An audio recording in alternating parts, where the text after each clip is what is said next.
Alors, chers auditeurs, pour la suite de ce journal télévisé, nous vous présenterons un épisode d'un siècle en 5 minutes sur l'égalité.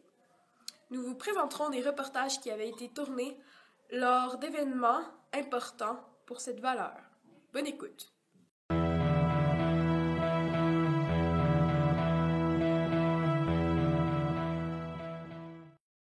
Bonjour, nous sommes le 10 décembre 1948 et aujourd'hui a été adoptée la Déclaration universelle des droits de l'homme par l'Assemblée des Nations unies à Paris, au Palais des Chaillot. C'est un grand jour dans l'histoire de l'égalité, car c'est la toute première affirmation internationale de l'égalité de tous les êtres humains. Elle a été rédigée par 18 membres d'un comité présidé par Eleanor Roosevelt et a été adoptée sans aucune contestation, mais avec l'abstention de 8 pays.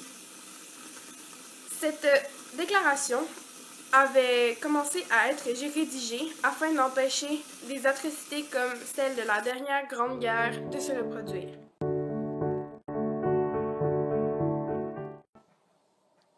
Bonjour, nous sommes le 28 août 1963 et je suis devant le Lincoln Memorial à Washington où c'est, plus tôt dans la journée, déroulé le discours qui deviendra historique de Martin Luther King.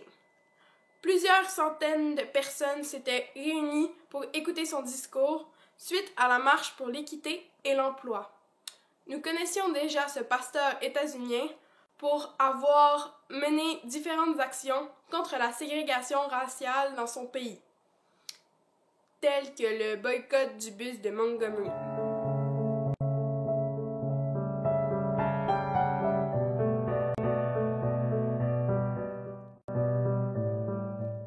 Aujourd'hui, le 28 juin 1970, a eu lieu la toute première marche pour la fierté gay à New York. Tout a commencé un an plus tôt, jour par jour, quand les policiers étaient venus faire une descente dans le bar gay de Stonewall Inn, dans la ville de New York. Les occupants de bar s'étaient rebellés contre les policiers et le tout avait dégénéré en émeutes qui durèrent plusieurs jours. Les militants gays, lesbiennes, bisexuels et transgenres revendiquent l'égalité des droits pour toutes les orientations sexuelles, notamment pour le mariage.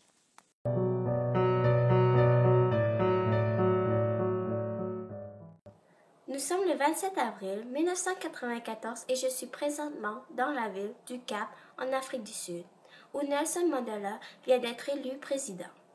Cet homme avait commencé à lutter pour l'égalité noir et blanc en entrant dans le Congrès national africain, un parti politique qui avait pour but l'égalité entre les Noirs et les Blancs. Il a par la suite participé et organisé plusieurs manifestations anti-apartheid. Il a purgé plusieurs peines d'emprisonnement pour ses actes, dont une qui dura 27 ans. Suite à des pressions internationales, il fut relâché. Il négocia avec le président de l'époque pour faire abolir l'apartheid et l'abolition eut lieu. Ils gagnèrent tous les deux le prix Nobel de la paix pour les négociations.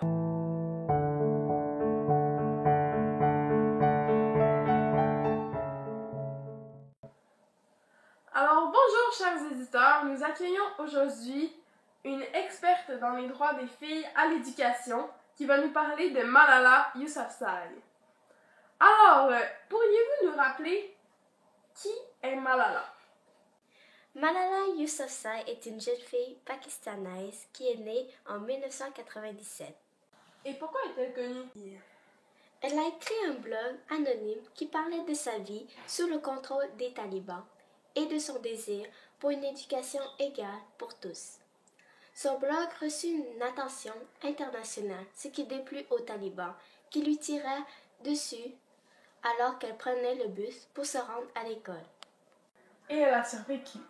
Oui, elle a été transférée en Angleterre pour avoir des soins et y vit toujours.